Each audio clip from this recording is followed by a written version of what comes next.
some real money in the room. Even when he was in jail, it's like he never gave up on us. How old were you when he went to jail? I was 9. He was 9. Okay, so 7 big houses, cars. Yeah. You know what I'm saying? Like the siblings come in. You know, Yeah. it's just like things are starting to, you know, get better. Was there jealousy from the people around in Baton Rouge? Yeah. I mean, it's always gonna be haters. Right. But Dad are the biggest of the biggest. You know what I'm talking about? Like, the biggest of the biggest in the city. So it was like, you know, they know not to with nothing. Or you know how it's gonna go if they do.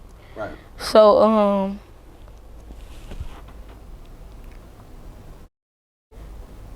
I think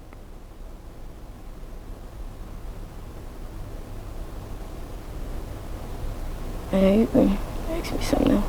Right.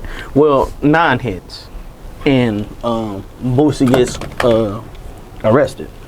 You know what I'm saying? I remember it just being on Twitter. Like, Twitter at that time, I think was popping or starting to pop, and it was the whole Free Boosie campaign. You know what I'm saying? For you, like, how did that affect Ivy? The lesson that I always go back to from that moment is you never take nothing for granted, because it can always be taken away from you. Like, you just said 7 to 9, big house, you know, a lot of cars, you know. Daddy went to jail, you know, his lawyers, is this. Now we back at Granny house. You see what I'm saying?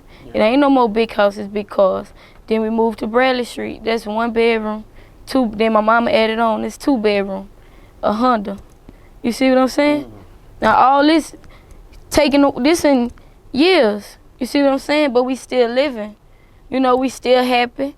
But see, the world wouldn't even know that side.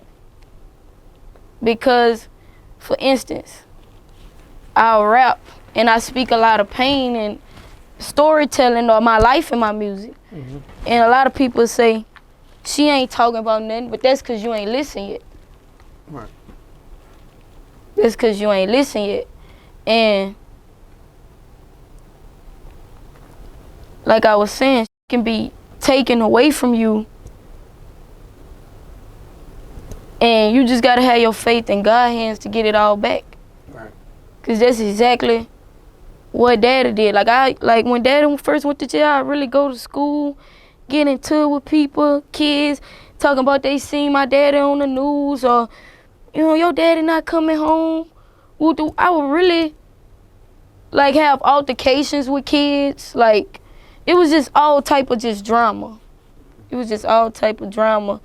Then, like, 2 of my uncles got killed, you know, and it was like, when Daddy went to jail, it was like the devil was trying to press harder and harder and harder. Right. Not just on him, but on us too.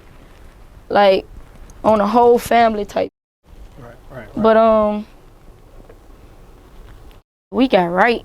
And once they said he was not guilty, it was good. We had the visits to where we can touch him and watch the big screen TVs, order food.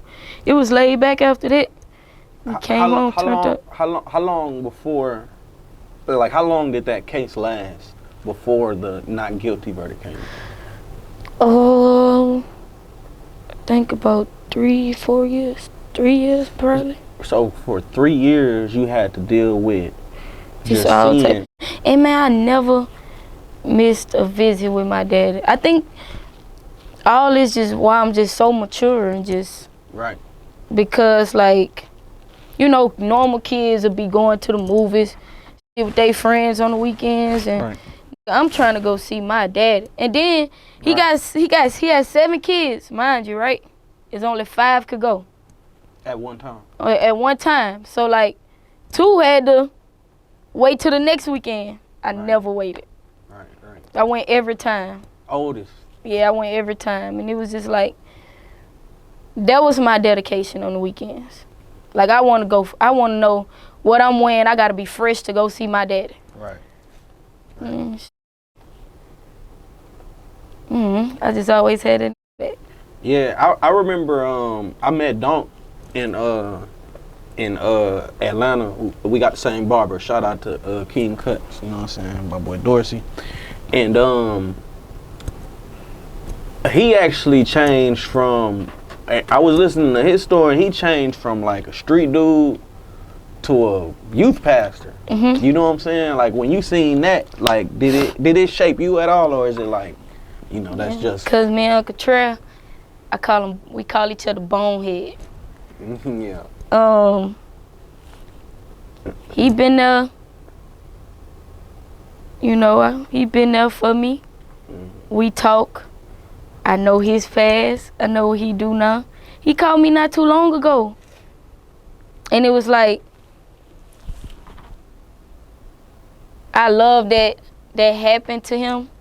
Like he changed his whole life, because it's like every time he called me and tell me something, it's like, it make me say, I have to listen. Right. Because look what he done been through. Right. And look what he done overcame. Right. So whatever I'm going through, or whatever I'm saying I'm going through, I can overcome it. Like, it's nothing to it. Right. So, yeah, I love Uncle Trey.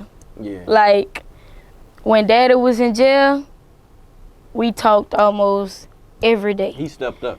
Yeah, we prayed. Like, we prayed so much.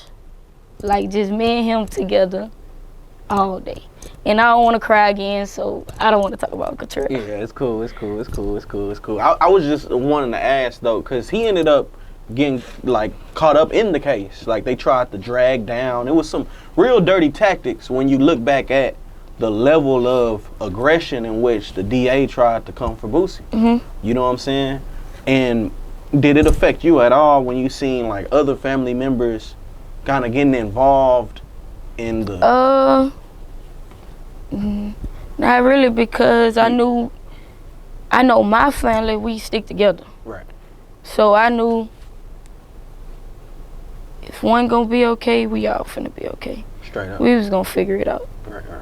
And I always had faith in Uncle Trey. Like, I always got faith in him. Right. Always. Uncle Trey.